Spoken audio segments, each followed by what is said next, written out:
छोटा भजन गाएंगे बिना इंस्ट्रूमेंट के, इनको लगता है कि राघव जी का काम ही भजन गाना है, कोई गाता नहीं। आपका ये जोर से बड़ा सिंपल भजन है, भजन जोर से गाएंगे तो चाय मिलेगा। कंडीशन है, राधे कौन से पुण्य किए तूने, हरि रोज तेरे घर आते हैं। राधे का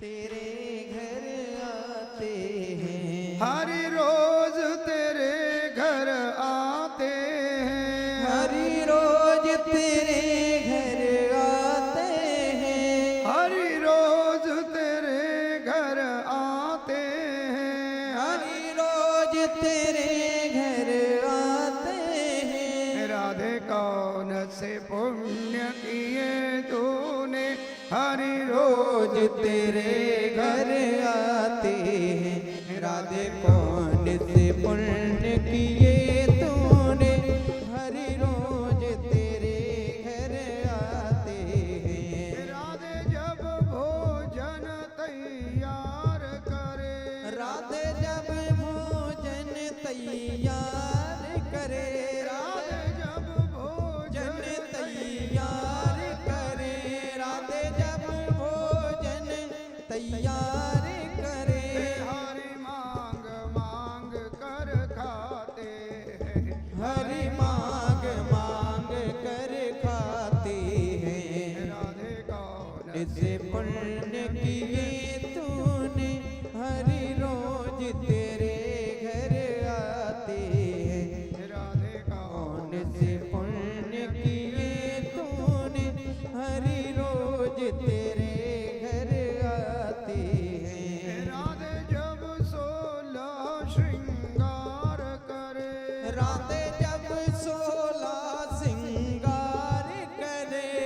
अभी भी आपका आवाज उतनी जोर का नहीं कि आपको चाय पिलाया जा सके, जोर से बोलो।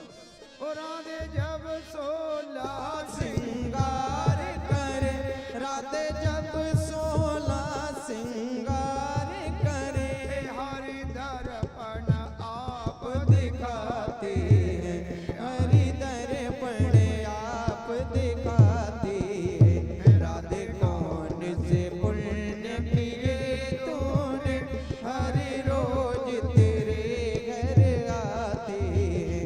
राधे कौन से पुण्य किए तूने, हरि रोज तेरे घर आते हैं। राधे जब जमुना जल भरन गई, राधे जब यमुना जल भरन गई, राधे जब जमुना जल भरन गई, राधे जब यमुना जल भरन गई, हरि गागर आप उठाते, हरि गागर आप उठाते हैं।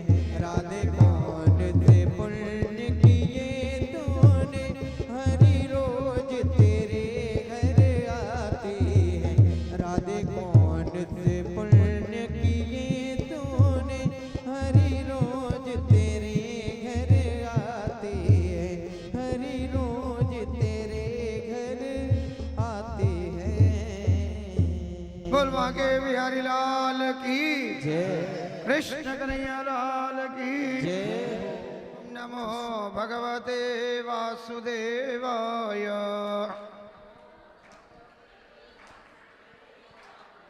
ओम नमो भगवते वासुदेवाय।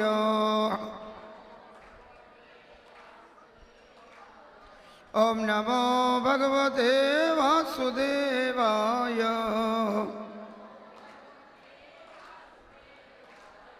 ओम नमो भगवते वासुदेवाय।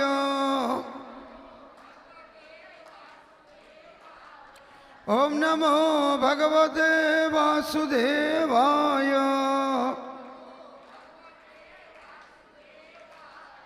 ओम नमो भगवते वासुदेवाय।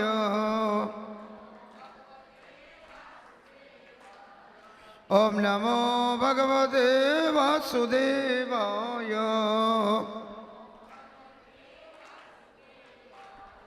ओम नमो भगवते वासुदेवाय।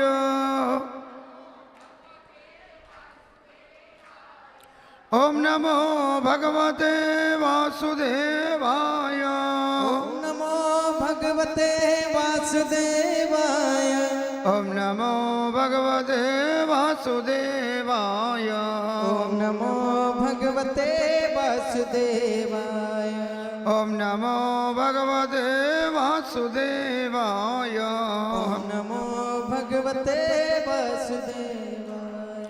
ओम नमो भगवते वासुदेवाय। ओम नमो भगवते वासुदेवाय। ओम नमो भगवते वासुदेवाय। ओम नमो भगवते वासुदेवाय। ओम नमो भगवते वासुदेवाय। ओम नमो भगवते वासुदेवाय। ओम नमो भगवते वासुदेवाय। बोल बांके बिहारी लाल की। कृपया जल्दी से बैठ जाइए। जिन्होंने पीछे चाय पी लीजिए, जल्दी बैठिए, जल्दी बैठिए। बोल बांके बिहारी लाल की। तो हमने देखा, हरिओम, शांति बना के रखिए, शांति बना के रखिए। अभी भी आवाज आ रहा है, जब तक आवाज आएगा मैं शुरू नहीं करूंगा, शांत रहिए। बोलवा के बिहारी लाल की, कृष्ण कन्हैया लाल की। तो हमने देखा कि भगवान ने महारास किया, और ये जो महारास है, जैसा मैंने पहले निवेदन किया कि ये जीव का शिव से मिलन है ना। हमने उसको उसी प्रकार से समझना है। जब हम उसके सही तरीके से समझते नहीं हैं, यदि समझ ठीक नहीं है, तो हो सकता है हम उसका गलत अर्थ ले लें। समझना है वो परमपिता परमात्मा है, ईश्वर है। जो गोपियां हैं वो जीव हैं। तो महारास जो है वो जीव का ईश्वर के साथ मिलना है। जीव और शिव का जो मिलन है वो महारास है। भगवान ने महारास किया, और उसके पश्चात अभी भगवान के वृंदावन का जो यात्रा का जो कार्य है वो पूर्ण होता है। बस परित्राणाय साधुनाम, जो भगवान ने गीता में कहा, भगवान ने साधुओं का परित्राण कर दिया। वो जो गोपियां जो भक्त हैं, वो जो ग्वाल जो भक्त हैं, देवकी, वसुदेव, नंद बाबा, यशोदा, राधा मैया, इन सबको भगवान ने आनंद दिया। उन सबको भगवान ने उनकी भक्ति का वर्धन किया। तो परित्राणाय साधु नाम का जो कार्य है वो भगवान का पूर्ण हो गया। अभी दूसरा काम क्या है? विनाशाय च दुष्कृताम। एक काम पूरा हो गया। अभी भगवान जो है विनाशाय च दुष्कृताम, जो अधर्म है, जो असुर है, उसके विनाश का काम अभी बाकी है।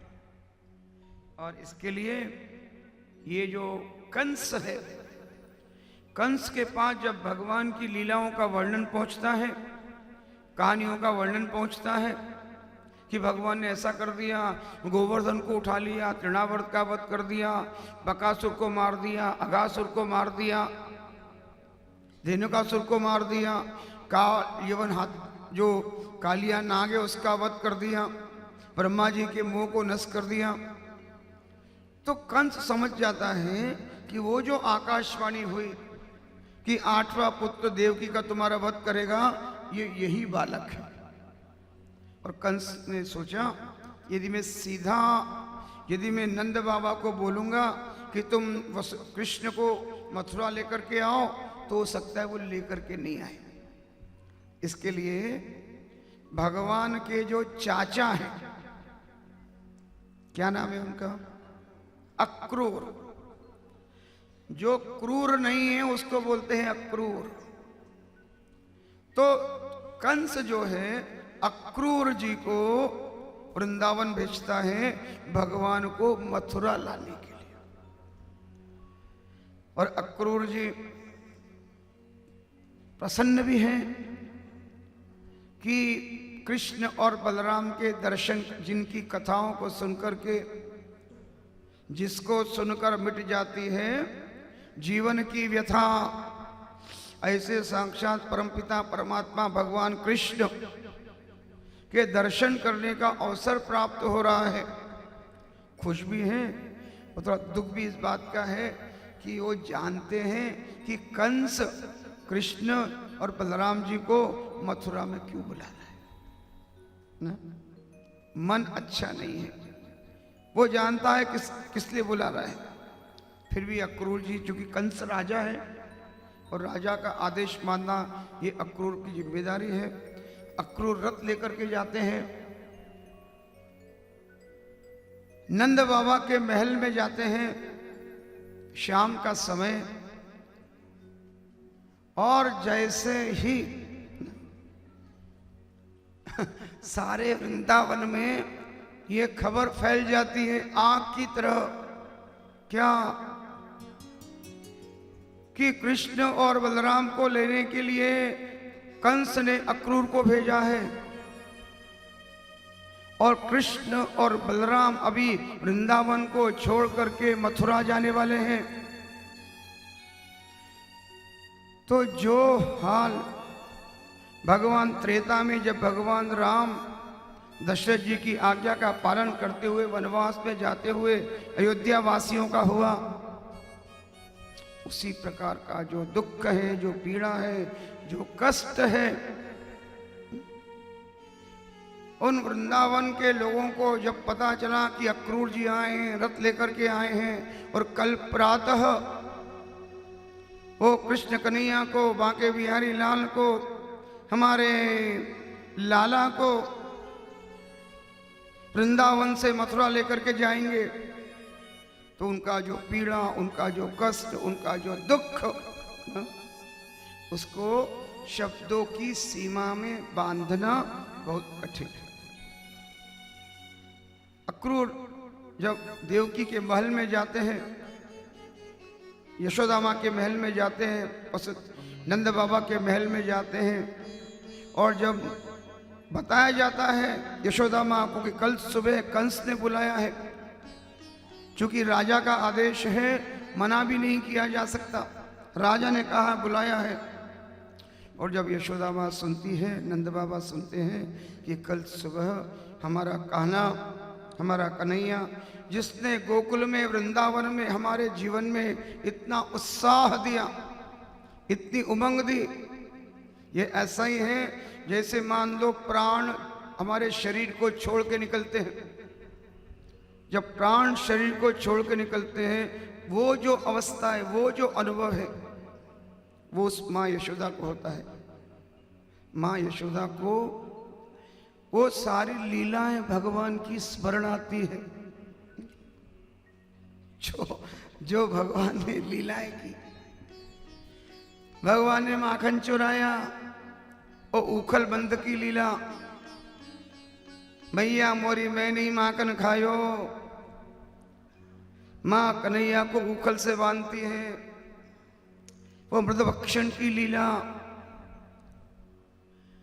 वो सारी लीलाएं बचपन की, छोटे बच्चे की, कान्हा की, वो पूतना का वध, वो सारी जो भगवान की बाल लीलाएं हैं, वो देवकी और जो यशोदा मैया है, जो नंद बाबा है, उन सबके मन में जागृत हो जाती है। उनके मन में तो ये लगता है कि आज की रात बीते ही नहीं। देखो दुख की रात कैसी होती है, लंबी होती है। सुख कब बीत जाता है पता नहीं चलता, दुख बीतने में बड़ा समय लगता है, एक एक क्षण एक एक घंटे के समान लगता है। तो देवकी उनको लगता है यशोदा माँ को कि आज सुबह हो ही नहीं, सूर्योदय नहीं हो, दिन नहीं निकले, उजाला नहीं हो, उजाला नहीं होगा और मेरा कान्हा और बलराम मथुरा नहीं जाएंगे। इधर गोपियां रात भर सो नहीं पाती हैं। उन गोपियों को भगवान की लीला है, भगवान के वो ग्वाल जिनके साथ उन्हें गायों को चराया, छोटी छोटी गैया, छोटे छोटे ग्वाल, उन ग्वालों को याद आता है कि हर कदम पर इस कान्हा ने हमारी रक्षा की, उस कालियानाग के विष से। जब इंद्र देवता ने प्रकोपित होकर के वरुण देवता को आदेश दिया, 7 दिन तक सारा वृंदावन जलमग्न हो गया, तब गोवर्धन को धारण करके भगवान ने हमारी रक्षा की। तो सारे वृंदावन के वासी भगवान के जाने की बात को सुनकर के अपार पीड़ा में, सारी रात उनकी जागते जागते बीतती है। उनको लगता है कि हो सकता है ये संदेश आ जाए, भगवान का प्रोग्राम चेंज हो जाए और हमारा कान्हा मथुरा नहीं जाए। सुबह होती है, लेकिन देखो भगवान है ना, ईश्वर तो ईश्वर है ना? भगवान के चेहरे पर न वृंदावन छोड़ने का दुख है और न मथुरा जाने के बारे में कोई भाव है। वो ईश्वर है ना।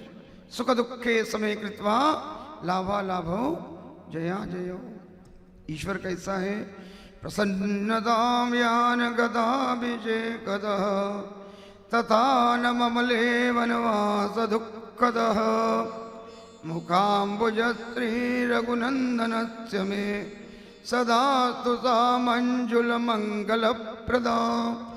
भगवान का जो मुखमंडल है वो हमेशा आनंद देने वाला है, न उसमें दुख है न उसमें सुख है, न राग है न द्वेष है, न जय है न पराजय है, न मान है न अपमान है, न ईर्ष्या है न द्वेष है। भगवान को जब कहा कि जाना है, आश्चर्य की बात यह है कि जो कान्हा जी है, जो भगवान है, वो जाते समय गोपियों से मिलते भी नहीं हैं। देखो है ना, मिलते भी नहीं है भगवान। प्रातः काल होता है, भगवान स्नान करते हैं, अक्रूर जी का रथ वृंदावन से मथुरा जाने के लिए तैयार है। बड़े भारी मन से उस माँ के दुख का क्या वर्णन हो सकता है, जिसने चौथी अवस्था में पुत्र को प्राप्त किया, जो उसके जीवन का आधार है, जो उसके जीवन का आश्रय है, जो उसके जीवन की श्वास है। ऐसे कान्हा, अम्मा और यशोदा, नंद बाबा बड़े भारी मन से, माँ को लगता है कि शायद अक्रूर से बोलते हैं कि ऐसा करो, एक दिन रुक जाओ, एक दिन रुक जाओ, कम से कम एक दिन, क्योंकि वो भी जानते हैं कि एक बार जब है ना बच्चा निकल गया, कान्हा निकल गए, तो दोबारा शायद यहाँ लौट करके नहीं आएंगे। आजकल होता है कि नहीं, बच्चा एक बार अंडमान से बाहर गया तो भी कौन लौट के आता है, सब वहीं, फिर जॉब भी मिल गया, पढ़ाई भी हो गई, शादी भी कर ली। तो ऐसा ही तो जानते थे कि एक बार वृंदावन से गया तो शायद दोबारा लौट के नहीं आएंगे। तो ये जो यशोदा माँ है, बोलते अक्रूर एक दिन के लिए रुक जाओ। अक्रूर ने कहा कंस का आदेश है। कंस कौन है? राजा है। राजा का आदेश है कि कल सुबह कृष्ण और बलराम मथुरा में आने चाहिए, इसलिए मैं राजा के आदेश को टाल नहीं सकता। और कृष्ण और बलराम उस रथ में बैठते हैं और वो रथ वृंदावन की गलियों से होते हुए मथुरा की ओर बढ़ता है। और ये जो ग्वाल हैं, ये जो गोपियां हैं, जिनके साथ में भगवान ने लीलाएं की, उनका वो जो गोपियां हैं वो मर्यादा में बंधी हैं। जो गोपियां हैं मर्यादा में बंधी हैं, दौड़ करके भगवान के सामने आ नहीं सकती, तो घर के झरोकों से, घर की चार दीवारी से भगवान के रथ को देखती हैं। भगवान अभी थोड़े युवा हैं, भगवान का चेहरा बिल्कुल सूर्य के समान तेजस्वी, कानों में भगवान के कुंडल, हाथों में कंगन, पीतांबर भगवान ने धारण करके रखा है, मोर मुकुट है, वंशी है। ऐसे भगवान के सुंदर स्वरूप को वो जो गोपियां हैं वो भगवान के स्वरूप को देखती है। अब इस राधा जी का तो वर्णन ही क्या करें। उस राधा जी, चलो बाकी गोपियां, लेकिन राधा जी तो भगवान का ही आश्रय है, उस राधा जी को। लेकिन भगवान जाते समय न राधा से मिलते हैं, न गोपियों से मिलते हैं, न ग्वालों से मिलते हैं। गाओ भाई। मुरली वाले मोहना पलक झाप तो हिलो, नाम देखोगे को ना तो देखने दो। जो मैं ऐसा जानती प्रीति किए दुख हो, नगर ढिंडोरा पीटती,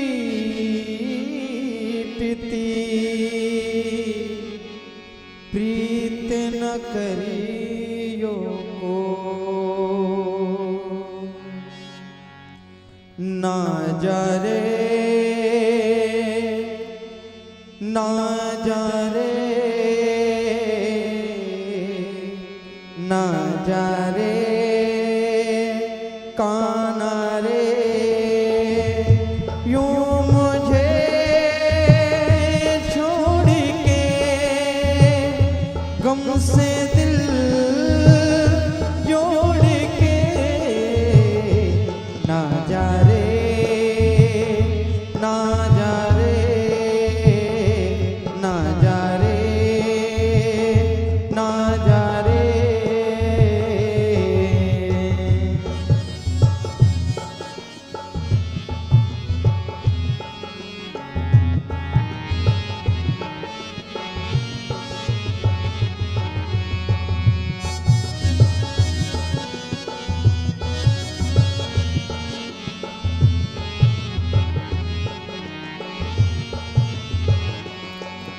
सारी बहारें, सारे नजारे साथ ही लेता जा, जाते जाते थोड़ा हमको जहर ही देता जा। सारी बहारें, सारे नजारे साथ ही लेता जा,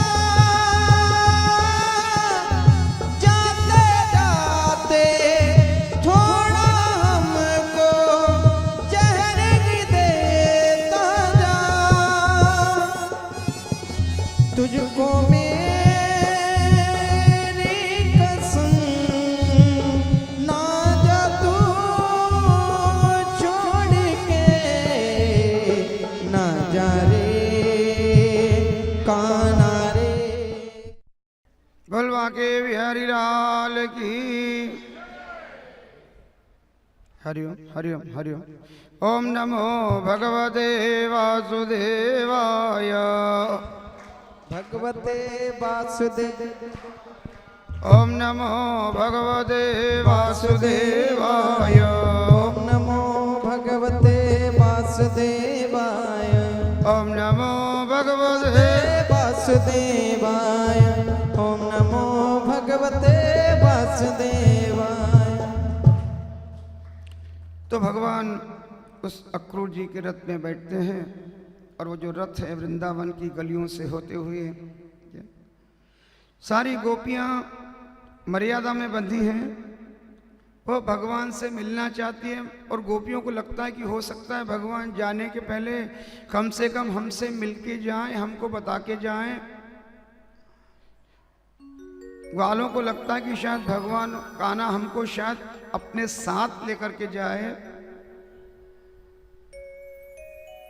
लेकिन जो अक्रूर जी, अब अक्रूर जी तो बड़े सौभाग्यशाली है, देखो कि उनको भगवान का सारथी बनने का अवसर मिला। जो भगवान आगे जाकर के अर्जुन के रथ के सारथी बने, तो अक्रूर जी वो है जो भगवान के रथ के सारथी बने। तो अब उसका क्या वर्णन करें। जैसा मैंने कहा कि जैसे माता पिता से उनका प्रिय पुत्र जब दूर जाता है, हमारा अपना अनुभव है, हमारा अपना पुत्र 18 वर्ष हमारे साथ रहने के बाद में जब मुख्य भूमि जाता है पढ़ाई करने के लिए, तो कितना कष्ट है, कितनी पीड़ा, कितना दुख। और यहाँ कौन है? यहाँ तो जगत साक्षात परमपिता परमात्मा ईश्वर, सारे सृष्टि का कर्ता धर्ता भोक्ता, और जिन्होंने सारे गोकुल में और वृंदावन में अपनी बाल लीलाओं के माध्यम से लोगों के मन को इतना आनंदित किया न, ऐसे भगवान कान्हा जब जाते हैं तो उनका जो दुख है उसको शब्दों में हम क्या बांधे, अनुभव किया जा सकता है। देखो कोई भी ये है ना भावना, जो इमोशंस दे हैं, we can only experience, we cannot explain in the words। हम उसको शब्दों में नहीं बांट। मान ली मिठाई आपने खाई, तो मिठाई हमको कितनी अच्छी लगी हम इसको शब्दों में वर्णन नहीं कर सकते। अच्छी लगी, बहुत अच्छी लगी और अच्छी लगी, बस शब्दों की अपनी सीमा है। मिठाई हमको कितनी अच्छी लगी ये सामने वाला तभी जानेगा जब वो उस मिठाई को खाएगा, जब वो उसको अनुभव करेगा। तो हमारी जो भावनाएं हैं उन भावनाओं को शब्दों में व्यक्त नहीं किया जा सकता, उसको अनुभूत किया जा सकता है। वी कैन फील, हम उसको अनुभव कर सकते हैं। तो वो जो रथ है वो धीरे धीरे धीरे, और जब तक रथ दिखता है ना, जब तक हम एयरपोर्ट पे किसी को छोड़ने के लिए जाते तो जब तक वो हमको दिखता है तब तक हाथ हिलाते रहते हैं, नहीं क्या हिलाते ना, है कि नहीं? जब तक दिख रहा है तब तक हाथ हिला रहे हैं। तो जब तक अक्रूर जी का रथ दिख रहा है, अभी भगवान उसमें दिख नहीं रहे,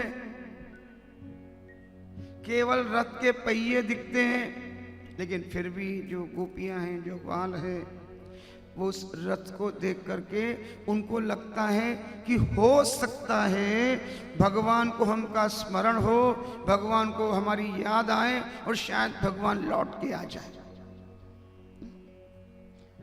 है ना। आ लौट के आजा मेरे मीत, मुझे तेरे गीत बुलाते हैं, पुराना गाना है। ओ दूर के मुसाफिर हमको भी साथ ले ले, हम रह गए अकेले। दूर के मुसाफिर हमको भी साथ ले ले रे, हमको भी साथ ले ले, हम रह गए अकेले। ओ दूर के मुसाफिर हमको भी साथ ले ले रे,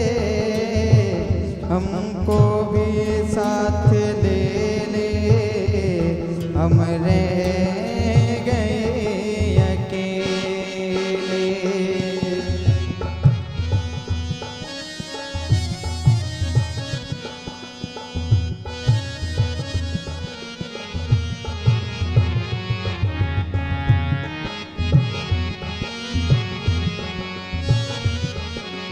तूने वो दे दिया गम, बेमौत मर गए हम। तूने दिया है वो गम, बेमौत मर गए हम। दिल उठ गया जहाँ से, ले चल हमें यहाँ से। किस काम की ये दुनिया, किस काम की ये दुनिया, जो जिंदगी से खेले। ओ दूर के मुसाफिर, हमको भी साथ ले रे। यह जीवन व्यर्थ गया इतना, कुछ आया अभी तक हाथ नहीं। कट जाए तुरंत तो उत्तम है, चरणों में झुकाए दे माथे नहीं। किसके हम साथ रहे जग में, मिलते जब जीवन नाथ नहीं। किस है तुझे इस जीवन में, जब मिलते जीवन नाथ नहीं। जब मिलते जीवन नाथ नहीं, जब मिलते जीवन नाथ नहीं। तो भगवान का रथ मथुरा पहुंचने वाला है। मथुरा वासी कन्हैया का स्वागत करते हैं। तो जो रथ जो है वो मथुरा पहुंचता है, और कंस ने तो बुलाया ही है ना। कंस ने वहां पे बड़ा मल्ल युद्ध रखा है। देखो WWF की जो पहली फाइट है वो कंस के यहाँ लड़ी गई। उनके नाम है चाणूर, और क्या है, बड़े बड़े 80 नाम है। तो एक हाथी है, कुवलया पीड़ हाथी। उस हाथी को कंस के दरवाजे पे खड़ा किया जाता है। वो बिल्कुल हाथी क्या है, जिसको बोलते हैं बिल्कुल मस्त है, अनकंट्रोल्ड। आपको पता है कि हाथी वैसे बहुत डिसिप्लिन्ड है, बहुत आज्ञाकारी है, सुनता है, लेकिन वो जब अनकंट्रोल्ड होता है तो फिर वो किसी की सुनता नहीं है, पागल हो जाता है, कुछ भी कर सकता है।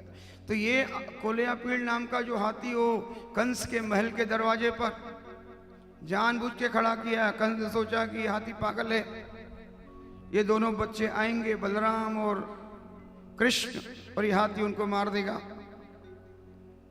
लेकिन भगवान तो भगवान है, जगत पिता है, सर्वशक्तिमान है।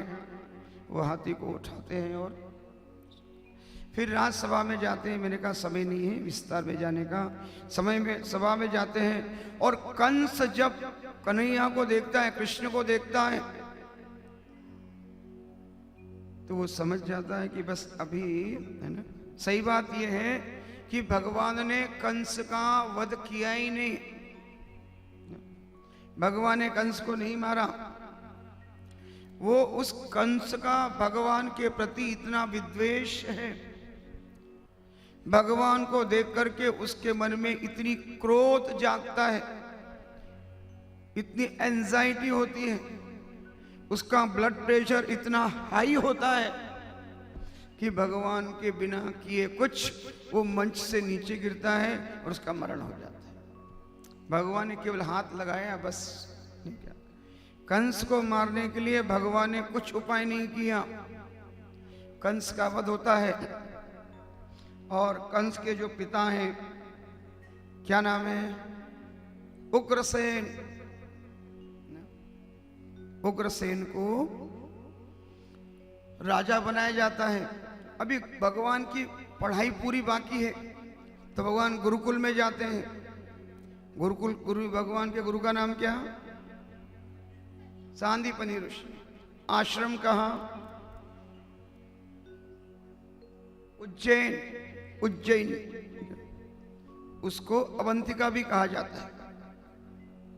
तो उज्जैन में सांदीपनि आश्रम के यहाँ भगवान विद्या प्राप्त करने, देखो जो सारे विद्याओं का खान, निधये सर्व विद्या नाम, जिससे सारी विद्याएं निकलती हैं, जो सारे विद्याओं का अधिष्ठान है, ऐसा ईश्वर भी जब मनुष्य के रूप में जन्म लेता है तो लौकिक क्रियाओं को पूरा करने के लिए जो भगवान सर्वज्ञ हैं, जिनसे वेदों की उत्पत्ति हुई, ऐसे भगवान भी गुरु के यहाँ शिक्षा प्राप्त करने के लिए जाते हैं। रामचरितमानस में है ना, गुरु ग्रह पढ़न गए रघुराई, अल्पकाल विद्या सब आई। तो भगवान भी गुरु क्या पढ़ने के लिए जाते हैं, अल्पकाल में सब विद्या आती है। तो भगवान पढ़ने के लिए जाते हैं, अल्पकाल में सारी विद्या को भगवान प्राप्त करते हैं। और यही भगवान का जो भेंट है वो सुदामा जी से होता है। उनकी कथा कल आने वाली है। भगवान सुदामा जी से मिलते हैं। सुदामा के साथ में देखो, पुराने जमाने में गुरुकुल में सारे विद्यार्थी एक साथ रहते थे। कोई धन का भेद नहीं, कोई राजा का लड़का है कि गरीब का लड़का है, नहीं, सबको विद्या का समान अधिकार था। और बाद में विद्या पूरी होती है और बाद में भगवान उद्धव जी, जो भगवान के प्रिय सखा हैं और बिल्कुल भगवान जैसे ही दिखते हैं, भगवान उनको वृंदावन भेजते हैं गोपियों को समझाने के लिए। ये जो उद्धव है ना, इनको थोड़े ज्ञान का अभिमान है। अरे बोले क्या ये गोपियां, भगवान जो है ना हमेशा गोपियों का स्मरण करते हैं। उद्धव को लगता है क्या भगवान हमेशा वो गोपियों का नाम लेते रहते हैं। उद्धव को अपने ज्ञान का अभिमान है, ज्ञानी है ना। ब्रह्म सत्यम जगन मिथ्या, अहम ब्रह्मास्मि तत्वम ब्रह्म, प्रज्ञानम ब्रह्म तत्वम असि, ये जो वेदों की घोषणा है। तो उद्धव जी ज्ञानी है और गोपियां क्या है, भक्त है। तो भगवान को लगता है थोड़ा उद्धव को भी थोड़ी भक्ति सिखाना चाहिए। ज्ञान अच्छा है लेकिन बिना भक्ति के ज्ञान भी सूखा है। केवल ज्ञानी होने से काम नहीं चलेगा, जीवन में भक्ति भी चाहिए। और उद्धव जी बिल्कुल भगवान जैसे दिखते हैं, भगवान के बिल्कुल दूसरा रूप है, विग्रह। उद्धव जी को भगवान भेजते हैं कि जाओ गोपियों को समझा के आओ। उद्धव जी का रथ जब नंद बाबा और माँ यशोदा के यहाँ जाता है, उस रथ को जब गोपियां देखती हैं, उनको लगता है कि शायद हमारी याद में हमारा कान्हा, हमारा कन्हैया, हमारा लाला हमसे मिलने के लिए आया है।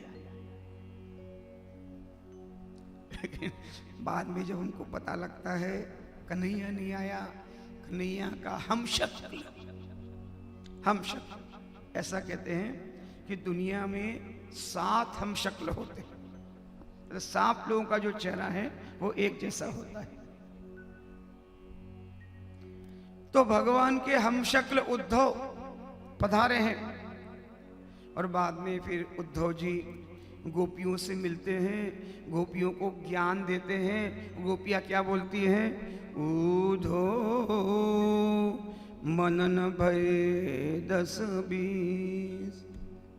अरे उद्धव, मन 10-20 नहीं है। तुम हमको बोल रहे हो कि ब्रह्म का ध्यान करो, निर्गुण का ध्यान करो, समाधि लगाओ, ब्रह्म का चिंतन करो।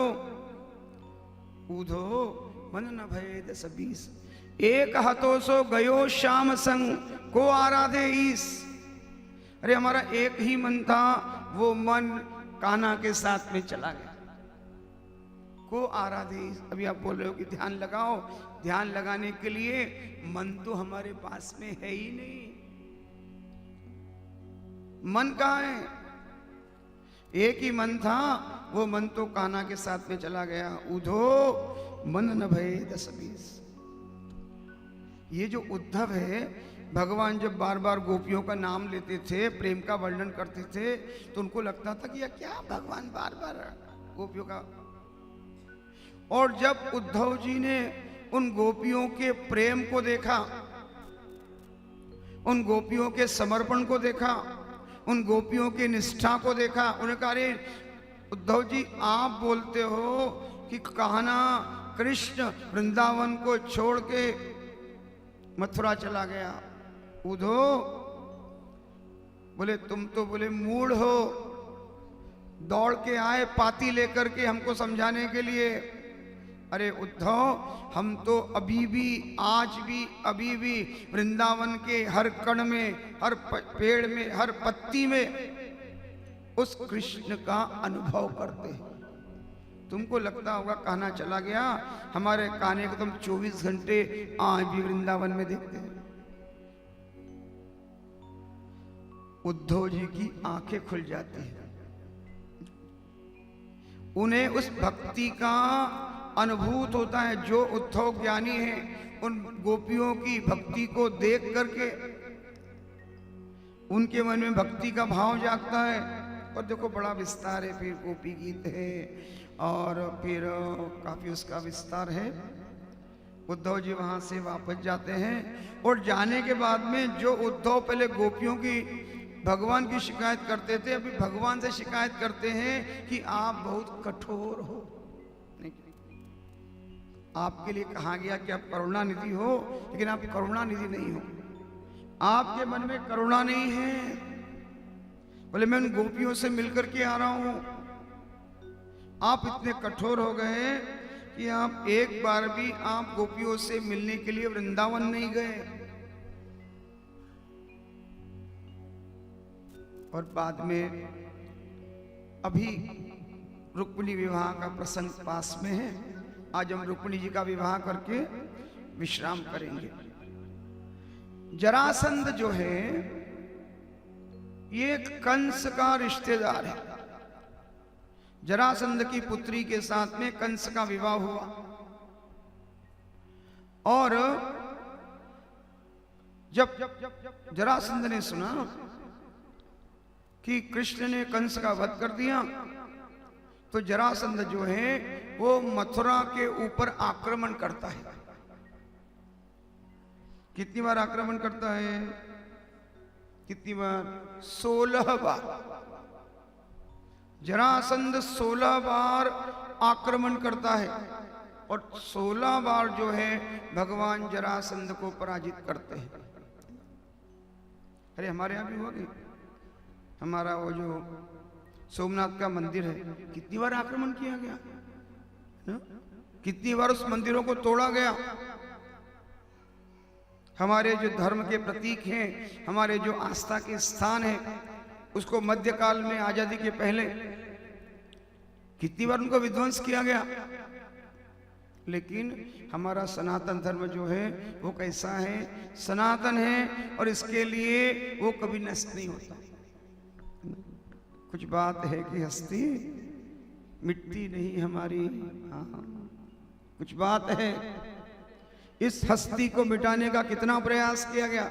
1000 वर्ष का कालखंड। किसी का नाम क्या ले, आप इतिहास सब पढ़े लिखे लोग जानते हैं।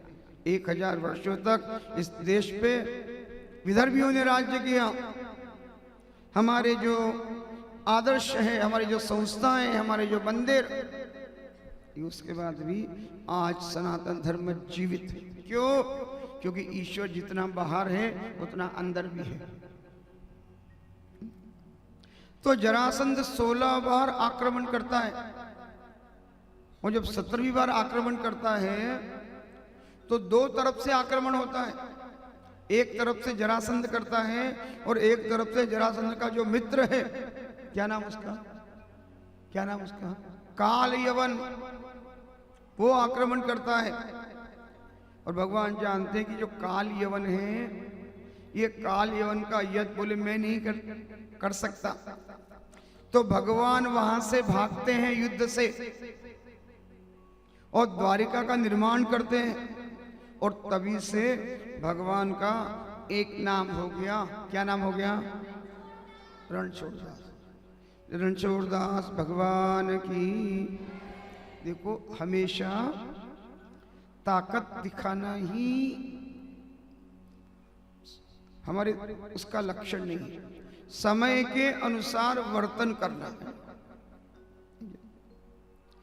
भगवान जानते कि मैं काल यवन से युद्ध भी करूंगा तो ये काल यवन मेरे से मरेगा नहीं, इसको मारने वाला कोई दूसरा है।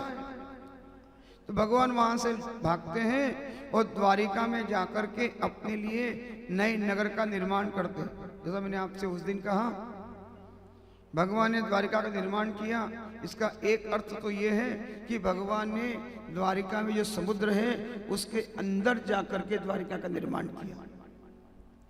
दूसरा उसका अर्थ यह है कि द्वारिका भी समुद्र से घिरी है, तो समुद्र के बीच में द्वारिका का निर्माण किया।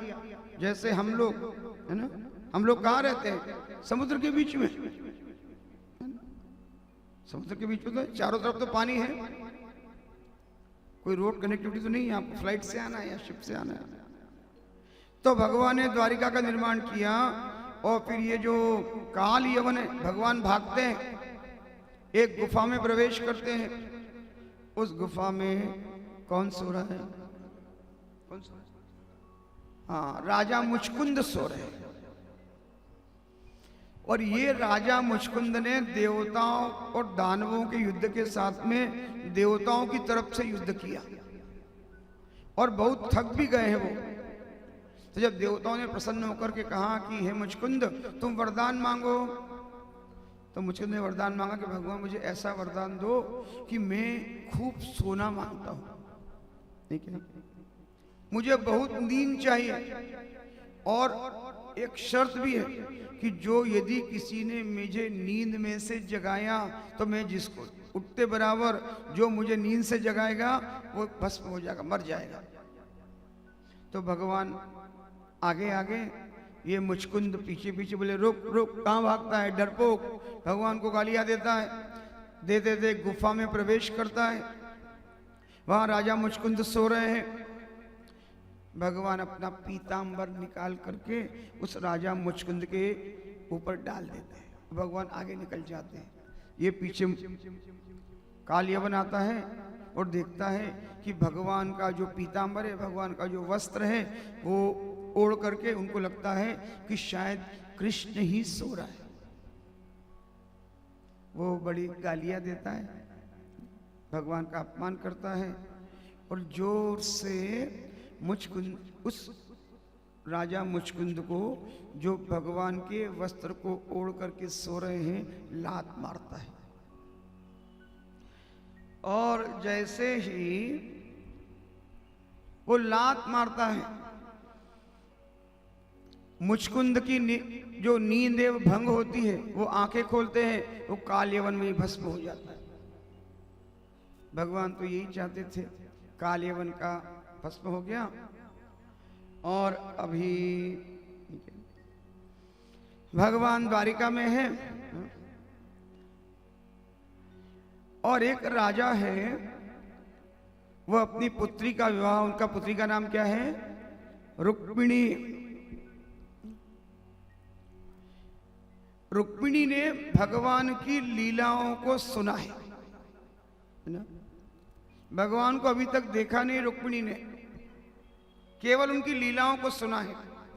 और भगवान की लीलाओं को सुनकर के रुक्मिणी को भगवान से प्रेम हो गया।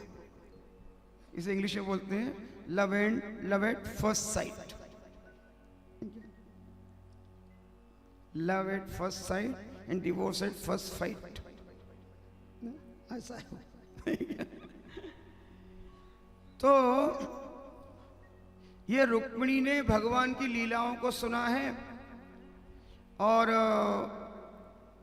वो भगवान से विवाह करना मांगती है, प्रेम करने लगती है। और रुक्मिणी का जो भाई है रुक्मी, वो भगवान का विद्वेषी है, विरोधी है। वो नहीं चाहता कि मेरी बहन का विवाह कृष्ण के साथ हो। तभी ये रुक्मिणी है, ये रुक्मिणी एक ब्राह्मण के हाथ से भगवान को पत्र भेजती है। दुनिया का पहला प्रेम पत्र किसने लिखा? रुक्मिणी जी ने। किसको भेजा? कृष्ण को। लेकिन ध्यान रखना, ये जो प्रेम पत्र है ये आजकल वाला प्रेम पत्र नहीं है। उस प्रेम पत्र में एक जीव ने, रुक्मिणी जीव स्वरूप है, एक जीव ने भगवान के प्रति अपने समर्पण का वर्णन किया है। ये कोई लौकिक शादी नहीं है, ये कोई लौकिक प्रेम पत्र नहीं है। ये रुक्मिणी जीव स्वरूप है और कृष्ण तो साक्षात परमपिता परमात्मा है। तो एक भक्त का अपने भगवान को लिखा गया पत्र है। वो जो ब्राह्मण है, वो ब्राह्मण उस पत्र को लेकर के जाता है, भगवान को देता है और बड़ा विस्तार, एक भी आपको मौका मिले उस पत्र को पढ़िए, क्या सुंदर पत्र है। और भगवान, अब जब भक्त ने बुलाया है तो भगवान ने कहा यस, मेरे भक्त जहां मुझे स्मरण करते हैं बोले मैं जाता हूं। तो भगवान जो है वो रथ में बैठ करके जाते हैं। बलराम जी जानते हैं कि भगवान जा रहे हैं, मतलब कुछ न कुछ तो पंगा होने वाला है, नहीं क्या? देखो सामान्य रूप से कुछ मामला सुधरेगा नहीं, तो बलराम जी भी साथ में जाते। देखो भगवान की जितनी शादियां हुई ना, सब शादी में पंगा हुआ, लेकिन पंगा होने के बाद में बाद की शादी बड़ी व्यवस्थित रही, है ना? सामान्य जीव का मतलब क्या? आपका नहीं, लेकिन बाकी लोगों का क्या है? बोले पहले शादी होती है फिर पंगा होता है, फिर झगड़ा चल रहा है, नहीं क्या? कुछ ना कुछ चलता ही रहता है। तो बलराम जी समझ गए कि अभी कुछ होने वाला है। इधर रुक्मिणी जी के मन में ब्राह्मण ने कहा कि भगवान ने कहा है कि वो आएंगे। श्याम नाम की मेहंदी रचाकर घूंघट में शर्माऊंगी, श्याम नाम की मेहंदी रचाकर घूंघट में शर्माऊंगी। मन के दुल्हनिया श्याम पिया की ब्रज नगरी अब जाऊंगी। मन के दुल्हनिया श्याम पिया की ब्रज नगरी अब जाऊंगी। श्याम नाम की मेहंदी रचाकर घूंघट में शर्माऊंगी। श्याम नाम की मेहंदी रचाकर घूंघट में शर्माऊंगी। बन के दुल्हनिया श्याम पिया की ब्रज नगरी अब जाऊंगी। बन के दुल्हनिया श्याम पिया की ब्रज नगरी अब जाऊंगी।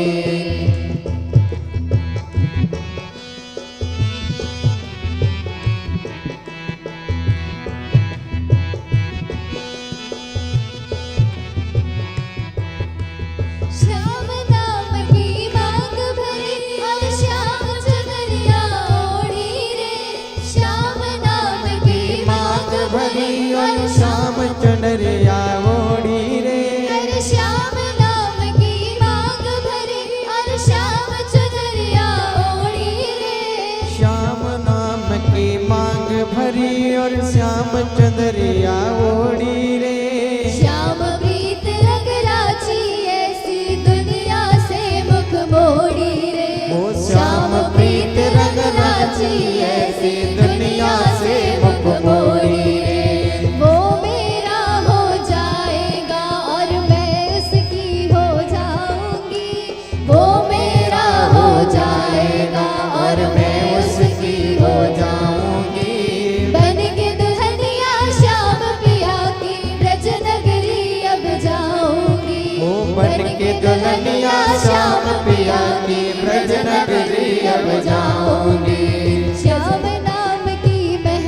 रचा कर घूंघट में शर्माऊंगी।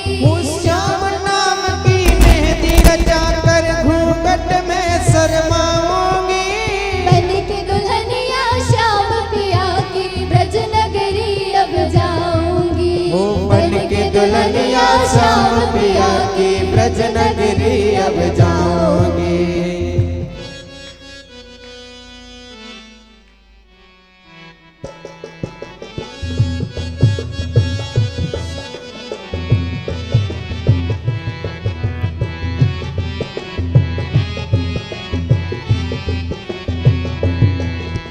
गैया चराने वो जाएंगे मैं उनके संग जाऊंगी। गैया चराने वो जाएंगे मैं उनके संग जाऊंगी। गैया चराने वो जाएंगे मैं उनके संग जाऊंगी। हो गैया चराने वो जाएंगे मैं उनके संग जाऊंगी। श्याम बजाएंगे बंसी और मैं नाचूंगी गाऊंगी। ओ श्याम बजाएंगे बंसी और मैं नाचूंगी गाऊंगी। थक जाएंगे श्याम पिया तो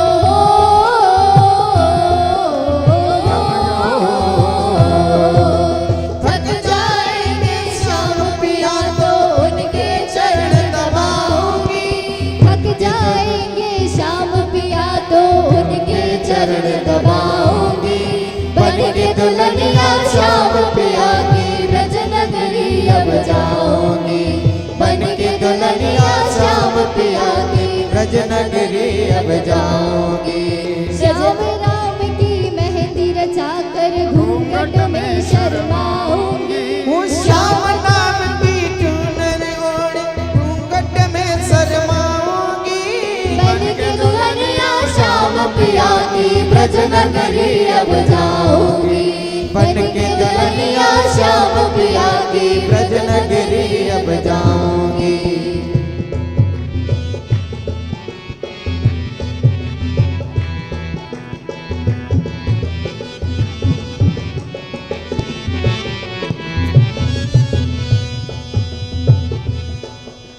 सूरज रंग चढ़ा मेहंदी का मैं तो ऐसी लाल भई। ओ सूरज रंग चढ़ा मेहंदी का मैं तो ऐसी लाल भई। सूरज रंग चढ़ा मेहंदी का मैं तो ऐसी लाल भई। ओ सूरज रंग चढ़ा मेहंदी का मैं तो ऐसी लाल भई। श्याम पिया की बन के सुहागन सातों जन्म निहाल भई। ओ श्याम पिया की बन के सुहागन सातों जन्म निहाल भई। सदा सुहागन कहलाऊंगी ओ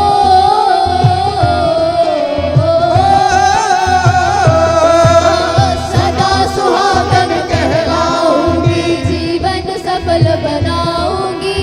सदा सुहागन कहलाऊंगी। जीवन सफल बनाऊंगी। बन के दुल्हनिया श्याम पिया की ब्रज नगरी अब जाऊंगी। बन के दुल्हनिया श्याम पिया की ब्रज नगरी अब जाऊंगी। श्याम नाम की मेहंदी रचा कर घूंघट में शर्माऊंगी। श्याम नाम की मेहंदी रचा कर घूंघट में शर्माऊंगी। बन के दुल्हनिया श्याम पिया की ब्रज नगरी अब जाऊंगी।